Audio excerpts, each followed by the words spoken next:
नमस्कार मित्रांनो, R S अकॅडमीमध्ये आपल्या सर्वांचं या ठिकाणी सहर्ष स्वागत आहे. मित्रांनो, जे काही पावसाळी अधिवेशन सुरू आहे, या अधिवेशनामध्ये अनेक आमदारांनी या शिक्षक भरतीच्या संदर्भामध्ये किंवा शिक्षण व्यवस्थेच्या संदर्भामध्ये प्रश्न उपस्थित केलेले होते आणि शिक्षक भरतीच्या अनुषंगानं दादा भुसेंनी त्या आमदारांना उत्तर देताना असं सांगितलेलं आहे की जी मागची शिक्षक भरती झालेली आहे ती शिक्षक भरती म्हणजे आता मुलाखतीचे राऊंड सुरू आहेत ते धरून जी काही मागची शिक्षक भरती आहे ती अतिशय पारदर्शी झालेली आहे आणि आपण गुणवत्तापूर्ण शिक्षक या ठिकाणी प्रत्येक शाळेला दिलेले आहेत जेणेकरून त्या विद्यार्थ्यांना गुणवत्तापूर्ण शिक्षण मिळेल आणि दर्जेदार शिक्षणाची संधी या विद्यार्थ्यांना उपलब्ध होईल म्हणून आपण दर्जेदार शिक्षक या शिक्षक अभियोग्यता चाचणीमधून भरत आहोत आणि येणाऱ्या भरतीसाठी 100% पदभरतीला मान्यता दिलेली आहे. आता याविषयी आपण शिक्षण मंत्री दादा भुसेंना काही प्रश्न विचारणार आहोत, परंतु तत्पूर्वी जर तुम्ही आमच्या चॅनलवर नवीन असाल तर आमच्या चॅनल लाईक करा, सबस्क्राईब करा आणि जास्तीत जास्त विद्यार्थ्यांच्यापर्यंत ते शेअर करा. मित्रांनो बघा, दादा भुसेंनी जे काही सांगितलं की जी शिक्षक भरती आहे ती पारदर्शी झालेली आहे, त्यातले त्यांनी अनेक टप्पे सांगितले आणि कशा पद्धतीनं आपण पारदर्शक पद्धती या भरतीमध्ये राबवलेली आहे ते सांगितलेलं आहे. परंतु त्यांना माझा प्रश्न आहे की ही भरती पारदर्शी तुम्ही म्हणत आहे किंवा आपण दर्जेदार शिक्षक या ठिकाणी जिल्हा परिषदेच्या शाळा असू द्या किंवा स्थानिक स्वराज्य संस्थाच्या शाळा असू द्या यांना किंवा ज्या खाजगी संस्था आहेत यांना जे आपण शिक्षक प्रोव्हाइड केलेले आहेत ते अतिशय दर्जेदार पद्धतीचे आहेत. आता मला सांगा, तुम्ही शिक्षक भरती जी केलेली आहे त्या भरतीला कुठले तरी नियम तुम्ही लावलेले होते का? कुठलेही नियम या शिक्षक भरतीला नाहीत आणि त्यामुळं खरोखर गुणवत्ताधारक जे विद्यार्थी आहेत ते बाजूला राहिलेले आहेत या भरतीपासून. ही गोष्ट लक्षात ठेवा, कारण कुठली वेटिंग लिस्ट नाही या भरतीसाठी. त्यानंतर टप्पे केले, त्या टप्प्यालाही कुठली प्रोसेस नाही. एक विद्यार्थी 3 वेळेला लागलेला आहे, तो त्या ठिकाणी हजर नाही आणि मग हजर नसल्यानंतर त्या जागा या ठिकाणी रिक्त राहिलेल्या आहेत. त्यामुळं अनेक जे अभियोग्यताधारक त्या पदासाठी पात्र होते, जे की त्यांना ते पद मिळायला पाहिजे होतं, ते विद्यार्थी या शिक्षक भरतीपासून वंचित राहिलेले आहेत. कुठलेही नियम या गेलेल्या शिक्षक भरतीला नव्हते आणि त्याचा सगळ्यात मोठा फटका या अभियोग्यताधारकांना बसलेला आहे. दुसरी गोष्ट, पारदर्शक भरती म्हणताय किंवा गुणवत्ताधारक शिक्षक आम्ही या संस्थेला देतोय असं म्हणताय, मग गुणवत्तेची व्याख्या नेमकी तुम्ही काय केलेली आहे? 40% आणि 60% अनुदान असणाऱ्या संस्थासुद्धा या अभियोग्यताधारकांच्याकडे 30-30, 35-35 लाखांची मागणी करून सुरुवातीला 30-35 लाख रुपये भरायचे आणि त्यानंतर प्रत्येक पगारातून 10%, 15% रक्कम तुम्ही संस्थापकांना द्यायची, असे नियम मुलाखतीला गेल्यानंतर मुलांच्या समोर त्यांच्याकडून म्हणजे त्यांना सांगत आहेत असं की तुम्ही आम्हाला पहिल्यांदा 30 लाख रुपये द्यायचे, त्यानंतर 15%, 10% जी काही रक्कम असेल ती रक्कम तुम्ही आम्हाला महिन्याला तुमच्या पगारातून आम्ही कट करून घेणार. आणि मित्रांनो, एक गोष्ट लक्षात ठेवा, दादा भुसे एकीकडे म्हणतात की आम्ही पारदर्शी भरती केलेली आहे किंवा गुणवत्ताधारक शिक्षक आम्ही प्रोव्हाइड करत आहे. मग गुणवत्ताधारक शिक्षकाची नेमकी तुमच्या व्याख्या काय आहे हे तुम्ही एकदा त्या अधिवेशनामध्ये स्पष्ट करा. 35 लाख रुपये देणारा विद्यार्थी किंवा अभियोग्यताधारक आणि त्याचबरोबर 10%, 15% प्रत्येक महिन्याच्या पगारातून संस्थेला देणं, त्यासाठी जो विद्यार्थी तयार आहे तो अलौकिक बुद्धिमत्तेचा आहे का? ज्याची तयारी 25 लाख 30 लाख देण्याची आहे तो विद्यार्थी किंवा तो अभियोग्यताधारक जो आहे तो कुशाग्र बुद्धीचा आहे, अशी तुमची व्याख्या आहे का? ते पहिल्यांदा एकदा क्लिअर करा आणि तुमचा दर तुम्ही स्वतःच आता अधिवेशनामध्ये जाहीर करा की तुम्हाला खाजगी संस्थेमध्ये जर नोकरी हवी असेल तर तुम्ही 35 लाख द्यायला पाहिजेत आणि तुमच्या थ्रोस म्हणजे तुम्हीच या अधिवेशनामध्ये ठराव पारित करून घ्या की 35 लाख रुपये किंवा 40 लाख रुपये जर तुमच्याकडे असतील तरच तुम्ही खाजगी संस्थेसाठी मुलाखतीला या, अन्यथा येऊ नका. आणि जी काही तुमची या अलौकिक बुद्धिमत्ता असलेल्या किंवा जी दर्जेदार शिक्षणाची तुमची काय व्याख्या आहे ते नेमकं एकदा अधिवेशनाच्या माध्यमातून संपूर्ण महाराष्ट्राला या ठिकाणी कळू दे. 130, 132 मार्क असणारी मुलं काही तुमच्या या नियमबाह्य भरतीमुळं घरामध्ये बसलेले आहेत.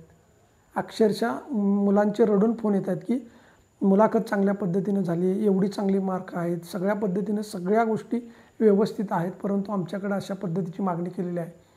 या संस्थापकांच्याकडनं काही पुरावा ठेवावा तर कुठलंही साहित्य जवळ न घेता तुम्हाला या ठिकाणी मुलाखतीला बोलवलं जातं आणि मुलाखतीला बोलवल्यानंतर मुलाखतीचे प्रश्न न विचारता त्यांच्याकडे पैशांची बोलणी केली जाते. काही जणांना सांगितले की तुमच्याकडे पैशाची जोडणा नसेल तर तुम्ही मुलाखतीला येऊच नका. काही काही जणांच्या पुढं अटी शर्ती अशा टाकलेल्या आहेत की ते बघूनच त्या विद्यार्थ्यांचं म्हणजे पूर्ण ज्याला आपण म्हणतो की गळचेपी झालेली आहे त्या मुलांची किंवा त्या अभियोग्यताधारकांची. मग त्या मुलांनी करायचं काय? न्याय कोणाकडे मागायचं? जर का एवढी गुणवत्ता सिद्ध करून, एवढा अभ्यास करून, एवढे चांगले चांगले मार्क्स पाडून तिथंपर्यंत पोहोचायचं, मग तुमचे 35 लाख भरण्यासाठी अभ्यास करायचा का? तुमचे 30 लाख रुपये भरण्यासाठी त्या विद्यार्थ्यांना अभ्यास करायचा का? आणि तेवढी गुणवत्ता सिद्ध करायची की मग तुम्ही सांगून टाका ना की तुम्हाला 30 लाख भरण्यासाठी तुम्हाला या परीक्षा द्यायच्या आहेत, तुम्हाला 35 लाख रुपये भरण्यासाठी या सगळ्या परीक्षा द्यायच्या आहेत. तुमची एकदा व्याख्या जी काय आहे, या संस्थापकांचा दर जो आहे तो प्रत्येक संस्थेचा वेगळा वेगळा सुरू आहे. कोणी 25 लाख, कोणी 30 लाख, कोणी 35 लाख, 30% आणि 40% अनुदानावरती असणाऱ्या संस्थासुद्धा 35-35 लाखांची मागणी करते. अतिशय दुर्दैव आहे. आणि ही जर अशी भ्रष्ट भरती असताना तुम्ही सांगताय की दर्जेदार भरती सुरू आहे, पारदर्शी भरती सुरू आहे, याच्यामध्ये अतिशय गुणवत्तापूर्ण शिक्षक आम्ही देण्याचा प्रयत्न करतोय वगैरे वगैरे, ह्या ज्या गोष्टी तुम्ही करताय ना, ह्या कुठंतरी खटकणाऱ्या गोष्टी आहेत. सत्य वेगळं आहे आणि तुम्ही अधिवेशनामध्ये वेगळ्या गोष्टी बोलता, हे लक्षात ठेवा. कारण खूप त्रास, या शिक्षक भरतीसारखा त्रास दुसऱ्या कुठल्याही भरतीमध्ये नसेल. एवढी तपश्चर्या, एवढा तप करून, एवढा अभ्यास करून, रात्रंदिवस मेहनत करून मुलाखतीपर्यंत पोहोचायचं आणि मुलाखतीला गेल्यानंतर तुम्हाला डावललं कशामुळे जाणार? तर तुमच्याकडं 35 लाख, 30 लाख, 25 लाख रुपये नाहीत, त्यामुळं तुम्ही इथं शिक्षक म्हणून पात्र नाही. मग तुमची शिक्षक पात्रता परीक्षा म्हणजे ती रक्कम आहे का की 30 लाख, 35 लाख, 40 लाख जी काही असेल ती?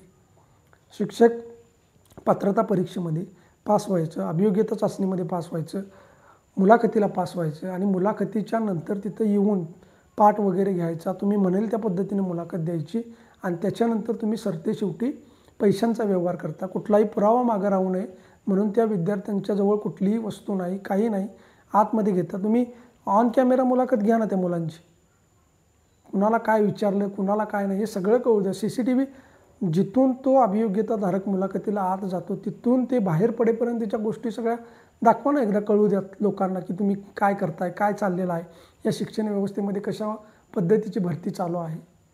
आणि एकीकडे या सगळ्या गोष्टी असताना तुम्ही मात्र तिथं सांगताय अधिवेशनाला की पारदर्शी भरती सुरू आहे, दर्जेदार शिक्षक आम्ही देणार वगैरे वगैरे, या सगळ्या गोष्टी, हे सगळं थोताट आहे आणि हे कुठंतरी थांबलं पाहिजे. या विद्यार्थ्यांचं शोषण थांबलं पाहिजे.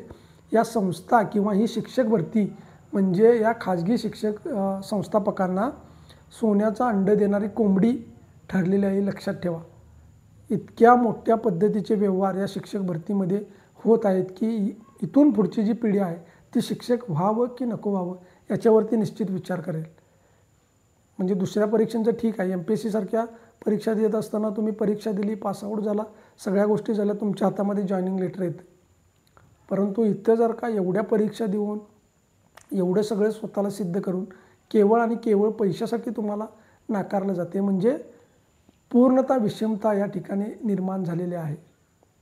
एकीकडं ज्यांच्याकडे पैसा आहे तेच लोक श्रीमंत होत चाललेले आहेत आणि गरीब हा गरीबच राहत चाललेला आहे. म्हणजे गरिबानं प्रगती करायची नाही, गरिबानं शिकायचं नाही, गरिबानं मोठं व्हायचं नाही, गरिबानं कुठल्या पदाची म्हणजे शिक्षक भरतीची तरी अपेक्षा ठेवायची नाही. ज्याच्याकडे पैसा आहे, ज्याच्याकडे श्रीमंती आहे, त्यांना आपल्या खिशातले पैसे तिथं द्यायचे, संस्थापकांनी ते पैसे घ्यायचे आणि त्याला शिक्षक करून टाकायचं. आणि जो गरीब आहे, जो तळागाळातून आलेला आहे, अभ्यास करून आलेला आहे, त्याने कष्ट केलेलं आहे, स्वतःला सिद्ध केलेलं आहे, असे जर शिक्षक तुम्हाला तुमच्या संस्थेला द्यायचे नसतील तर मग उद्याची पिढी घडणार कशी? काय शिकवणार त्या मुलांना? आणि मित्रांनो, एक गोष्ट लक्षात ठेवा, तुम्ही पैसे भरताना काळजीपूर्वक विचार करा, आजूबाजूच्या संस्था तपासून घ्या. काही ठिकाणचे शिक्षक हे त्या संस्थापकाच्या शेताच्या बांधावरती काम करतात, लक्षात ठेवा. काही संस्थापकांनी आपल्या इमारती, आपल्या सहकार संस्थेच्या इमारती किंवा कारखाने वगैरे बांधलेले आहेत. त्या कारखान्यासाठी उभा राहावा लागणारा जो पैसा आहे तो या शिक्षकांच्या नावावरती कर्ज काढून उभा केलेला आहे. ही गोष्ट तुम्हाला लक्षात असू द्या. आणि मग जर यांना नाही म्हटलं तर मग तुमची जे काय शैक्षणिक कामासाठी जी कागदपत्र लागणार आहे त्याच्यावरती साईन वगैरे लागते, तिथं तुम्हाला अडवलं जातं. आणि तुम्ही बघितले की या संस्थापकांच्या या त्रासाला कंटाळून अनेक शिक्षकांनी आत्महत्या केलेल्या आहेत. त्याला हीच सगळी कारणं आहेत की तुम्ही शिक्षक म्हणून स्वतः पैसे द्यायचे, स्वतःची गुणवत्ता सिद्ध करायची, लाखो रुपये तिथं भरायचे आणि तुमच्याच पगारासाठी तुमची अडवणूक केली जाते. तुमचे जे हक्काचे पैसे आहेत ते पैसे तुम्हाला मिळावेत यासाठी तुम्हालाच त्या ठिकाणी स्ट्रगल करावं लागतं. संस्थापकाच्या घरी काम करावं लागतं. काही शिक्षक संस्थापकाचे ड्रायव्हर म्हणून फिरत आहेत. काही शिक्षक संस्थापकाच्या राजकीय कारकिर्दीचे पुढारी होऊन फिरत आहेत. म्हणजे त्यांच्या सगळ्या गोष्टी या शिक्षकांनी सांभाळायच्या. त्यामुळे कुठंतरी लक्षात ठेवा, याच्यावरती आळा बसला पाहिजे आणि या संस्थापकांच्यावरती कठोर कारवाई झाली पाहिजे ज्यांनी या मुलांना नाकारलेलं आहे. आणि एक मित्रांनो लक्षात ठेवा की जी भरती होणार आहे, तुम्ही ज्या ठिकाणी इंटरव्ह्यूला गेला होता त्या ठिकाणी नेमकी कोणती सीट भरलेली आहे ते तुम्ही एकदा तपासलं पाहिजे. कशा पद्धतीने यांचा कारभार सुरू आहे हे तपासलं पाहिजे. आणि पुन्हा एकदा माझी दादा भुसेंना विनंती आहे की त्यांनी नेमकं शिक्षक भरतीचा जो दर आहे तो या संस्थापकांनी ठरवण्यापेक्षा तुम्ही तिथं अधिवेशनामध्ये जाहीर करा की खाजगी शिक्षण संस्थेमध्ये जर तुम्हाला नोकरीला लागायचं असेल तर तुम्हाला अमुक एवढी रक्कम भरावी लागेल, अन्यथा तुम्ही इकडे न फिरकलेलं बरं. मगच आम्ही म्हणू की ठीक आहे, तुम्ही जी भरती केलेली आहे ती पारदर्शी आहे.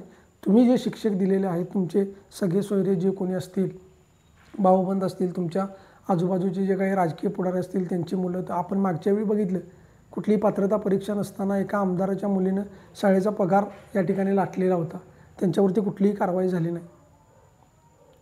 आणि मग हे चांगले शिक्षक, चांगले अभियोग्यताधारक डावलून या अशा पद्धतीचं आपले नातेवाईक वगैरे जो भरण्याचा डाव आहे तो डाव कुठंतरी आपण हाणून पाडला पाहिजे आणि सगळ्यांनी या भरतीला विरोध केला पाहिजे. आणि दुसरं म्हणजे येणारी जी भरती आहे टेट 3 याच्यामध्ये काही नियम लावले पाहिजेत. जसं की एकच विद्यार्थी 3 वेळा भरती होतो, कुठलीही वेटिंग लिस्ट नाही. हे शिक्षक संस्थेचे जे काही खाजगी संस्थापक आहेत हे लाखोंची मागणी करत आहेत. तर ही जी सगळी जे काही चित्र आहे ते चित्र बदललं पाहिजे आणि जो विद्यार्थी, जो अभियोग्यताधारक आपली गुणवत्ता सिद्ध करतोय त्यालाच त्या ठिकाणी नोकरी मिळाली पाहिजे. मग कितीही या विद्यार्थ्यांच्यामध्ये स्पर्धा लागू दे, कितीही कॉम्पिटिशन लागू दे, अभ्यासाच्या बाबतीत किंवा मुलाखतीच्या बाबतीमध्ये हे अभियोग्यताधारक नेहमी तयार असतील. मित्रांनो, एक गोष्ट लक्षात ठेवा, जर आपण अभ्यासात मागं पडलो, आपण आपली गुणवत्ता सिद्ध नाही करू शकलो तर आपल्याला अजिबात वाईट वाटत नाही, लक्षात ठेवा. परंतु आपण सर्व काही सिद्ध करून केवळ पैशासाठी जर आपली नोकरी नाकारली जात असेल, आपला हक्क जर नाकारला जात असेल तर त्याचं दुःख आपल्याला सगळ्यात जास्त असतं. आणि ही जी व्यवस्था या संस्थापकांनी निर्माण केलेली आहे त्याच्यामध्ये हेच झालेलं आहे की विषमतेची दरी जी आहे ती दरी फार मोठी निर्माण झालेली आहे. आणि हे जे अभियोग्यताधारक आहेत ही सुद्धा गरिबाचीच मुलं आहेत, ही सुद्धा शेतकऱ्याचीच मुलं आहेत. आणि ती कुठंतरी वरती येण्याचा प्रयत्न करत असतील स्वतःच्या जीवावरती, स्वतःच्या गुणवत्तेवरती, तरीसुद्धा तुम्ही जर त्यांना तळागाळातच दाबून ठेवत असाल तर ही चुकीची गोष्ट आहे. त्यामुळे मित्रांनो, माझी पुन्हा एकदा विनंती आहे की येणारी जी टेट 3ची भरती आहे या भरतीमध्ये चांगल्या पद्धतीचे नियम लागू करून चांगल्या पद्धतीनं दर्जेदार शिक्षकांची भरती झाली पाहिजे. कुठलाही रुपयाचा व्यवहार या ठिकाणी होता कामा नाही. गरिबातला गरीब मुलगा जो की आपली गुणवत्ता सिद्ध करेल तो विद्यार्थी या ठिकाणी नोकरीला लागला पाहिजे. मित्रांनो, व्हिडिओ चांगला वाटला असेल लाईक करा, सबस्क्राईब करा, जास्तीत जास्त विद्यार्थ्यांच्यापर्यंत शेअर करा. जो काही आपला संच मान्यतेचा लढा आहे त्या संदर्भामध्ये सगळ्यांनी एक या. जर हा संच मान्यतेचा लढा यशस्वी झाला तर निश्चितपणे 30,000 प्लस पदं येणार म्हणजे येणार.